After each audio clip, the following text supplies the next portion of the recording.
Hello दोस्तों, philosophy optional में आपका स्वागत है। दोस्तों, हम डेकार्ट को पढ़ रहे थे और डेकार्ट में हमने जो है आत्मा की सत्ता की सिद्धि तक जो है पढ़ लिया था। इसमें जो है आत्मा की सिद्धि के लिए जो है उन्होंने ये कथन दिया था कि मैं सोचता हूँ अतः मैं हूँ के आधार पर जो है आत्मा की सिद्धि होती है। दोस्तों, हम पहले ही बता चुके हैं डेकार्ट जो है असंदिग्ध और सत्य ज्ञान की प्राप्ति करना चाहते थे जो गणित की तरह हो। तो इन्होंने जो है किसी भी चीज़ को तभी मानना था जब तक कि हम उस पर संदेह नहीं कर सकते। तो इन्होंने जो है इंद्रियों पर अनुभव आधारित तर्क में भी जो है संदेह किया था, स्वप्न पर आधारित तर्क के आधार पर भी संदेह किया था और शैतान पर आधारित तर्क पर भी संदेह किया था। मगर इन तीनों में ही मैं का अस्तित्व, आत्मा का अस्तित्व रहता है। इसलिए जो है इन्होंने मैं की सत्ता की सिद्ध किया जो बिल्कुल असंदिग्ध ज्ञान है। फिर उसके बाद दोस्तों इन्होंने जो है ईश्वर की सत्ता को सिद्ध किया है और ईश्वर की सत्ता के आधार पर जो है इन्होंने फिर भौतिक जगत की सत्ता को सिद्ध किया है। दोस्तों, ये जो है भौतिक जगत की सत्ता को सिद्ध जो अपनी पद्धति है उसके आधार पर नहीं कर पाते, क्योंकि इनका मानना है कि भाई हमें जो है असंदिग्ध ज्ञान प्राप्त करना है और जगत में हम देखते हैं कि भ्रम की स्थिति रहती है, तो जगत के बारे में जो हम असंदिग्ध ज्ञान प्राप्त नहीं कर सकते। तो इस समस्या के निदान के लिए इन्होंने जो है पहले ईश्वर की सत्ता को सिद्ध किया है और ईश्वर की सत्ता को सिद्ध करने के बाद जो है ये भौतिक जगत की सत्ता सिद्ध करते हैं ईश्वर के आधार पर। तो दोस्तों, अब हम पढ़ते हैं ईश्वर की सत्ता की सिद्धि के लिए डेकार्ट द्वारा दिए गए तर्क। तो दोस्तों, ईश्वर को जो है इन्होंने स्वतंत्र और स्वनिर्भर मानना था, ठीक है, और स्वतंत्र और स्वनिर्भर मानना था। और इसकी जो है सिद्धि के लिए इन्होंने 3 तर्क दिए थे। एक तो सहज प्रत्यय पर आधारित तर्क, दूसरा कारणता मूलक तर्क और तीसरा सृष्टि एवं मनुष्य के रचयिता के रूप में ईश्वर की सत्ता की सिद्धि की है इन्होंने। तो दोस्तों, पहले हम बात करते हैं सहज प्रत्यय पर आधारित तर्क। तो दोस्तों, सहज प्रत्यय क्या होता है? सहज प्रत्यय इनके अनुसार या जितने भी दार्शनिक हैं सहज प्रत्यय के रूप में जो है जो जन्मजात प्रत्यय होता है उसे सहज प्रत्यय कहते हैं, ठीक है दोस्तों। तो जो है ईश्वर का जो प्रत्यय है वो जन्मजात होता है। इनका मानना है, ये जो ईश्वरवादी हैं वे ये मानते हैं कि भाई हमारे मन में जो है ईश्वर का जन्मजात प्रत्यय होता है। अगर ईश्वर का जन्मजात प्रत्यय होता है तो इसका मतलब क्या है? ये प्रत्यय अपना आप तो किसी के द्वारा तो आया नहीं है। अगर जन्मजात आया तो इसका मतलब क्या है? इसका मतलब यह है कि ईश्वर का अस्तित्व है। तो दोस्तों, ईश्वर के अस्तित्व की सिद्धि के लिए जो धर्म दर्शन है, जो सेकंड पेपर है उसमें भी पढ़ना पड़ता है, उसमें भी जो है ईश्वर की सत्ता की सिद्धि के लिए तीनों ही तर्क दिए जाते हैं दोस्तों। तो सहज प्रत्यय के आधार पर आधारित तर्क के अनुसार ये मानना जाता है कि भाई ईश्वर का जो प्रत्यय है वो हमारे अंदर जो जन्मजात होता है, ठीक है, और ये जन्मजात होता है तो इसका मतलब क्या हो? ये जो है इसका मतलब यही है कि ईश्वर का जो है अस्तित्व है।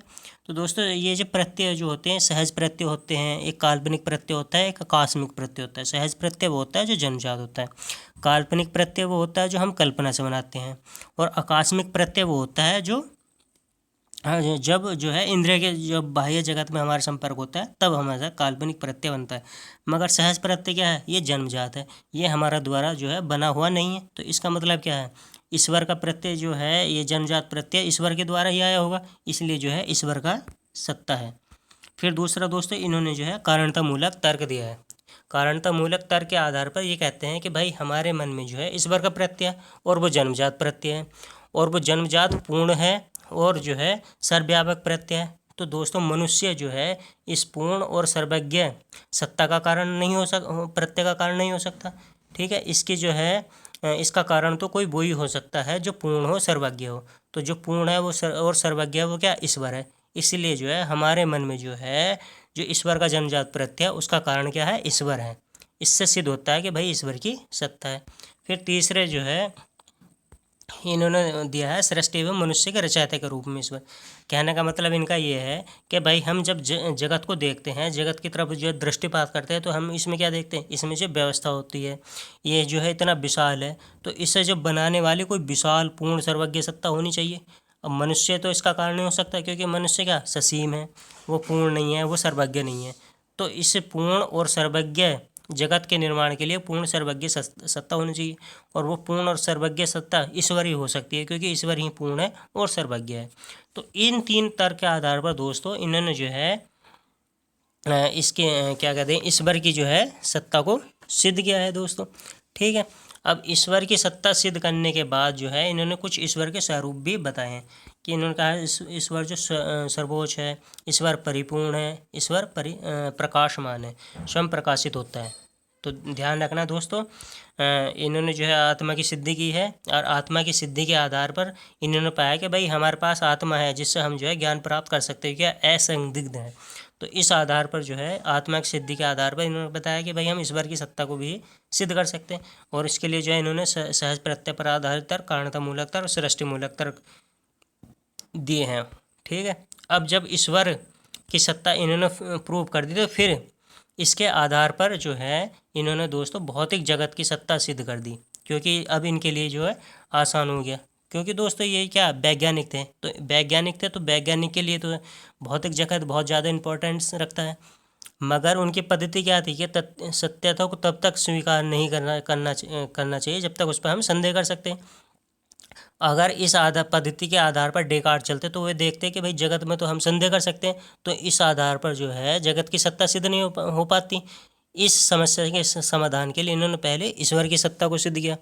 ठीक है, और फिर जो है उसके आधार पर, ईश्वर के आधार पर इन्होंने जो है जगत की सत्ता को जो है सिद्ध किया।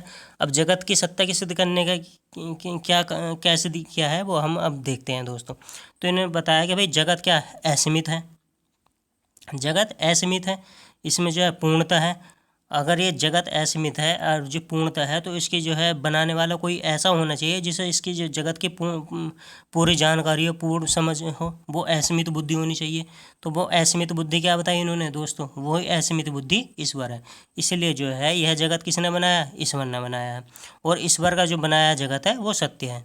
तो फिर दोस्तों ये कहा जाता है कि भाई हम जगत में जब देखते हैं हमें भ्रम की स्थिति होती है। जैसे कि हम देखते हैं रस्सी में सांप देख लेते हैं कि किसी वस्तु का कलर हरे रंग में अलग होता है, और जी जब हम दूसरा प्रकाश डालते हैं तो उसका कलर अलग हो जाता है। तो जगत जो है हमें मिथ्या ज्ञान देता है, भ्रम देता है। तो इन्होंने कहा कि भाई ईश्वर जो है वो न्यायप्रिय है, सत्य है, और न्यायप्रिय और सत्य ईश्वर के द्वारा जो बनाया जगत है वो भी सत्य है, वो जो है पूर्ण है। तो फिर दोस्तों ये भ्रम क्यों होता है, तो इन्होंने कहा कि भाई भ्रम जो होता है वो हमारे भूल के कारण होता है। ठीक है, जो भ्रम जो होता है, इन्होंने कहा कि जो जगत में जो भ्रम हमें होता है वो हमारे भूल के कारण। तो दोस्तों इन्होंने कहा कि हमारे भूल का कारण यह है कि जब हम बुद्धि की जगह इंद्रियों का सहारा लेते हैं तो तब जो है हमें जो है जगत जो है मिथ्या या भ्रम की स्थिति उत्पन्न होती है दोस्तों। फिर दोस्तों भौतिक जगत की सत्ता सिद्ध करने के बाद इन पर कुछ आक्षेप लगाया जाता है। यह आक्षेप लगाया जाता है कि भाई इन्होंने जो है सृष्टि मूलक तर्क के आधार पर ईश्वर की सत्ता सिद्ध की, मतलब जगत के आधार पर जो है ईश्वर की सत्ता की सिद्ध की है। और अब जो है इन्होंने क्या किया है, ईश्वर के आधार पर जगत की सत्ता सिद्ध कर ली, मतलब एक के आधार पर दूसरे की सत्ता की सिद्ध कर दी और दूसरे के आधार पर पहले की सत्ता सिद्ध कर दी। तो ये क्या अन्योन आश्रित दोष माना जाता है, इन पर यह आक्षेप लगाया जाता है। ठीक है दोस्तों, अब जो है हम अभी तक जो आत्मा की सिद्धि जो है आत्मा की सिद्धि पढ़ चुके हैं, कैसे इन्होंने जो आत्मा की सिद्धि किया है। फिर हमने ईश्वर की जो सत्ता की सिद्धि जो हम पढ़ चुके हैं, इन्होंने कैसे जो है सत्ता की सिद्धि प्राप्ति, सत्ता की या ईश्वर की जो है सिद्धि कैसे दी है। और फिर उसके बाद इन्होंने जगत की सत्ता को सिद्ध किया है। अब हम दोस्तों आते हैं द्रव्य की समस्या, जो इनका सबसे इम्पोर्टेंट सिद्धांत है, द प्रॉब्लम ऑफ सब्सटेंस। तो दोस्तों सबसे पहले हम सब्सटेंस के बारे में बताते हैं कि सब्सटेंस क्या है। ये हम जो है बेसिक लेक्चर में, बेसिक वीडियो में हम बता चुके हैं कि द्रव्य क्या है। तो दोस्तों द्रव्य वह है जिससे जो है जगत का निर्माण होता है। ठीक है दोस्तों, जगत का जिससे निर्माण होता है वह द्रव्य होता है। यानी देखिए जगत की मूलभूत इकाई, और वो जगत की मूलभूत इकाई क्या हो सकती है, ईश्वर भी हो सकता है, कोई जड़ पदार्थ भी हो सकता है, या आत्मा भी हो सकती है। तो दोस्तों इनके अनुसार जो मूलभूत इकाई जो जिससे जगत बना है वो क्या स्वतंत्र होनी चाहिए और स्वनिर्भर होनी चाहिए, और पूरी सत्ता की व्याख्या जो इन्हीं से होनी चाहिए, मतलब स्वतंत्र हो, स्वनिर्भर हो, और उससे ही हम ये बता सकते हैं कि भाई जगत का निर्माण हुआ है। ठीक है। तो इस हिसाब से जो द्रव्य के इन्होंने गुण बताए वो गुण क्या ईश्वर में भी है।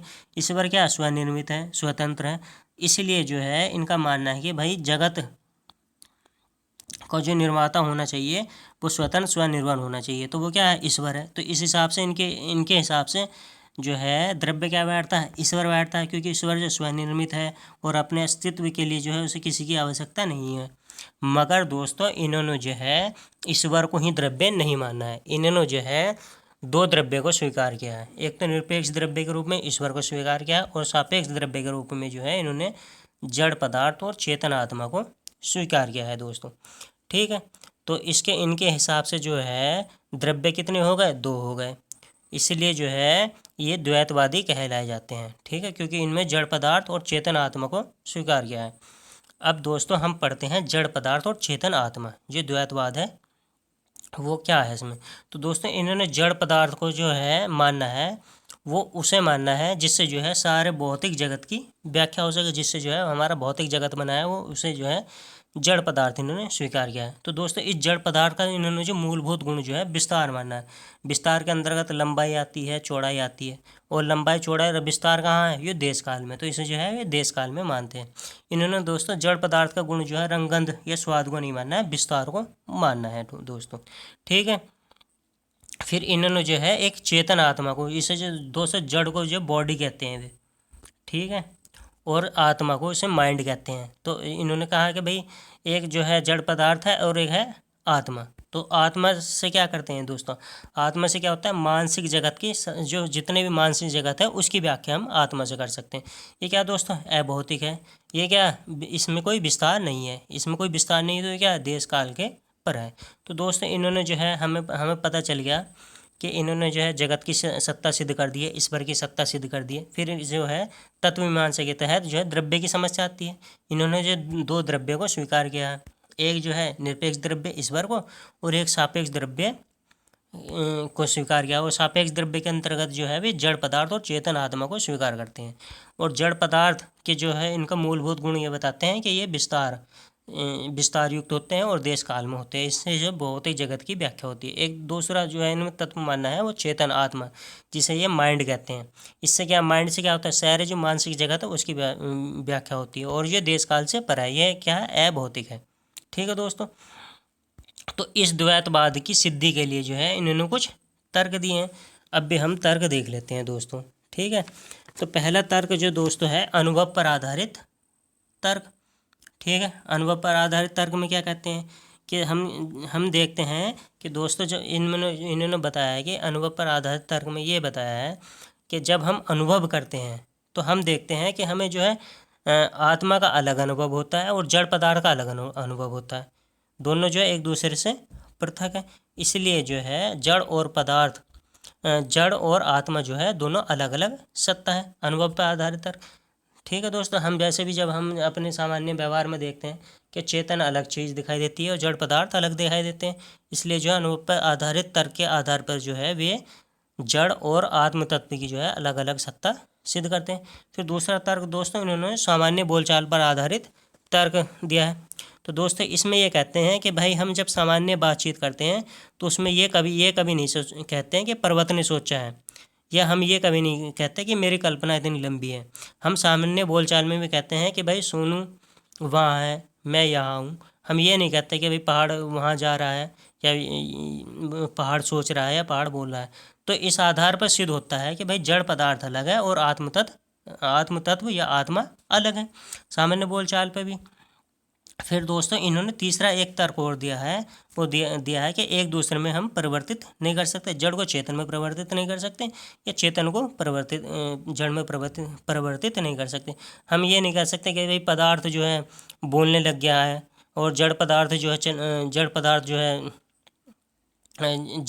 में जो है गति आ गई है, ये हम कभी नहीं स्वीकार करते, इसलिए जो है ये एक दूसरे में परिवर्तित भी नहीं हो पाते। तो इस आधार पर दोस्तों इन्होंने सिद्ध किया है कि भाई जड़ या भौतिक पदार्थ अलग है और आत्मतत्व अलग है, और इसके लिए अनुभव पर आधारित तर्क, सामान्य बोलचाल पर आधारित तर्क और एक दूसरे में परिवर्तित नहीं हो सकते। ये तीनों जो है तर्क दिए हैं इसकी सिद्धि के लिए कि जड़ पदार्थ अलग है और आत्मतत्व अलग है, माइंड अलग है, बॉडी अलग है।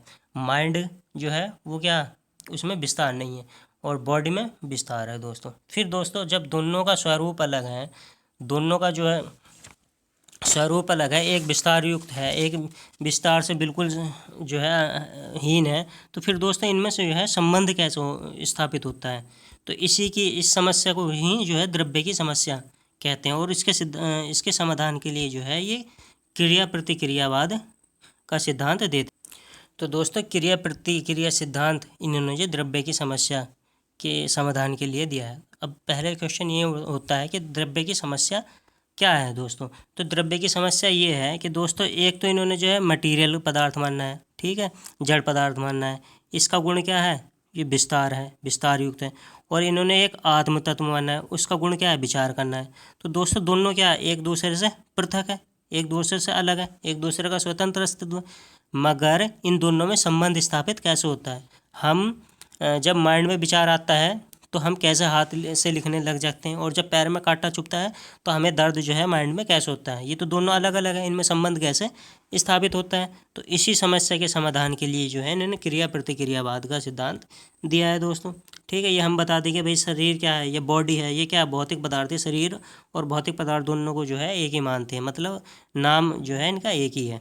फिर इन्होंने ये विस्तार युक्त है, और आत्मा क्या है, ये विस्तारहीन है। तो इनमें संबंध कैसे स्थापित होता है, ये दोनों एक दूसरे के विरोधी हैं, इनमें संबंध स्थापित करने कैसे होता है। तो यही जो है द्रव्य की समस्या है। ठीक है दोस्तों, तो इस द्रव्य की समस्या के समाधान के लिए इन्होंने क्रिया प्रतिक्रिया सिद्धांत दिया है। इन्होंने बताया कि भाई एक पीनियल ग्रंथि होती है। पीनियल ग्रंथि क्या होती है, वो हमारे माइंड में होती है दोस्तों। ठीक है, जब माइंड में होती है तो क्या होता है, जब हमारा जो है इंद्रियों का बाह्य जगत से संपर्क होता है तो हमारी एक जैविक शक्ति उद्दीपित होती है, जनरेट होती है, स्टिमुलेट होती है। फिर क्या होती है, जो वो संवेदना है, जब हमारे बाह्य जगत से जो जैविक शक्ति जो है स्टिमुलेट हुई है, वो कहाँ, वो पीनियल ग्रंथि के तक जाती है, और पीनियल ग्रंथि से वो जो है हमारे माइंड तक पहुँच जाती है। फिर इसी प्रकार दोस्तों इन्होंने बताया कि जब हमारे पैरों में वो क्या कहते हैं कांटा लगता है, तो वो उसके जो सेंसेशन हमारे पीनियल ग्रंथि तक जाएंगे, और पीनियल ग्रंथि से माइंड तक जाएंगे। फिर उन्होंने कहा कि भाई जो माइंड का है, जो हम चाहते हैं कि लिखना चाहते हैं, या हम बॉडी से कोई एक्टिविटी करना चाहते हैं, तो इन्होंने बताया कि जो माइंड की है वो चेतना वो पीनियल ग्रंथि तक जाएगी, और पीनियल ग्रंथि से हमारे शरीर तक जाएगी। तो इस आधार पर जो है ये प्रूव करते हैं कि भाई जो पीनियल ग्रंथि है वो ही जो है जड़ और आत्म तत्व के संबंध का कारण है। इसके द्वारा ही दोनों में संबंध स्थापित होता है दोस्तों। ठीक है, इन्होंने एक एग्जाम्पल भी दिया कि भाई एक घुड़सवार है, इसमें घुड़सवार अलग है और घोड़ा अलग है, दोनों क्या स्वतंत्र सत्ता है। मगर वो उसमें घोड़े में जो है गति कैसे तेज़ करता है, वो गति ऐसे तेज़ करता है, जब उस पर चाबुक मारता है तो उसकी गति जो है तेज़ हो जाती है। तो इसी आधार पर ये प्रूफ करते हैं कि पीनियल ग्रंथि वही है जो दोनों के बीच में संपर्क का काम करते हैं। तो यही जो है दोस्तों द्रव्य की समस्या का समाधान है।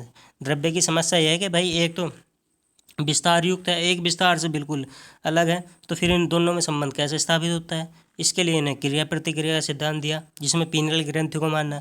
पीनियल ग्रंथि जो इनके मीडियम का काम करती है, जो एक की सेंसेशन बॉडी तक और दूसरे की सेंसेशन माइंड तक पहुंचाती है। तो दोस्तों ये जो है डेकार्ट की क्रिया प्रतिक्रिया का सिद्धांत था। अब हम दोस्तों क्रिया प्रतिक्रिया सिद्धांत पर कुछ आक्षेप लगाएंगे, जो हम नेक्स्ट जो वीडियो बनेगी उस पर डिस्कस करेंगे। अभी के लिए फ़िलहाल इतना ही। Thank you for watching.